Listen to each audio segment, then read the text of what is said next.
ஓம் ஸ்ரீ குருப்யோ நமஹ. ஸ்ரீ கணேஷாய நமஹ. சௌந்தர்ய லஹரி பூஜை விதிமுறை பற்றி முதல் வீடியோல விரிவாக சொல்லப்பட்டிருக்கு. அதுக்கான லிங்க் டிஸ்கிரிப்ஷன்ல இருக்கு. பூஜை முறையிலையும் ஜப முறையிலையும் எந்த சந்தேகம் இருந்தாலும் கமெண்ட்ஸ்ல தெரிவிக்கலாம். முதல் வீடியோவில் பார்த்தாலும் விதிமுறைகள் தெளிவாக புரியும். ஸ்லோகம் 45.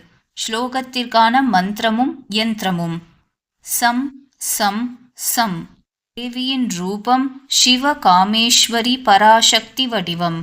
ஜபம் செய்யும் விதிமுறை தங்க தகட்டில் யந்திரம்.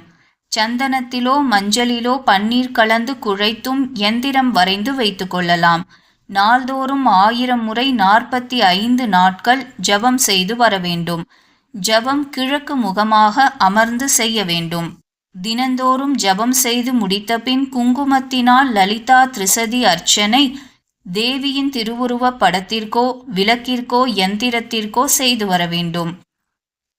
நெய்வேத்தியம் நெய் கலந்த அன்னம், பழுப்பு சர்க்கரையும் சிறிது நெய்யும் கலந்த தேங்காய் திருவல், தேன், கரும்பு துண்டுகள், பழங்கள், தாம்பூலம் நிவேதனம்.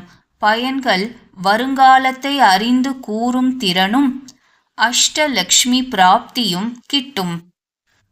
அதாவது சந்தானலக்ஷ்மி, தைரியலக்ஷ்மி, வீரலக்ஷ்மி, விஜயலக்ஷ்மி போன்ற பல விதங்களிலும் வாழ்க்கையில் வெற்றி கிடைக்கும்.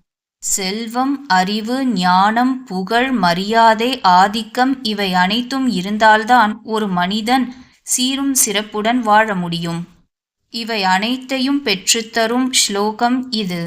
ஸ்லோகம் அராலைஹி ஸ்வாபாவ்யாது அலிகலபசஸ்ரீபிரலகைஹி பரீதம் தே வக்த்ரம் பரிஹசதி பங்கே ருஹருச்சிம் தரஸ்மேரே யஸ்மின் தசன ருச்சி கிஞ்சல்க ருச்சிரே சுகந்தௌ மாத்யந்தி ஸ்மரதஹன சக்ஷுர் மதுலிஹா.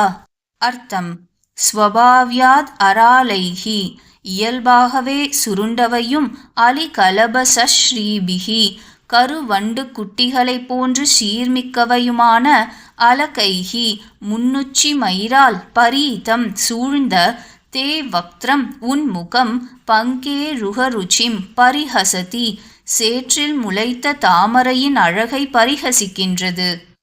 தசன ருச்சி கிஞ்சல்க ருச்சிரே பற்களின் ஒளியாகிற பூங்கோதுகளால் அழகானதும் சுகந்தௌ நறுமணம் கொண்டதும் தரஸ்மேரே புன் சிரிப்பால் மலர்ந்ததுமான யஸ்மின்னு அந்த முகத்தில் ஸ்மரதஹன மதன சக்ஷூர் மதுலிகா மன்மதனை அழித்த சிவனது கண்களாகிய தேன் வண்டுகள் மாத்யந்தி கிறங்கி கிடக்கின்றன.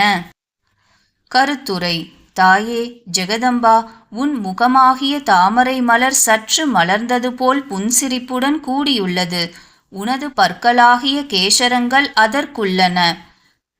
தாமரை மலரின் வாசனையும் உன் முகத்திற்கு உள்ளது. அந்த உன் திருமுகமாகிய தாமரை மலரை பரமேஸ்வரனுடைய கண்களாகிய வண்டுகள் வட்டமிட்டு மகிழ்ச்சி அடைகின்றன. அந்த நெற்றியை சுற்றிலும் சிறு வண்டுகள் போன்ற முன்னெற்றி மயிர்கள் பரவியுள்ளன. இத்தகைய உன் முகம் தாமரை மலரை பரிஹசிக்கின்றது.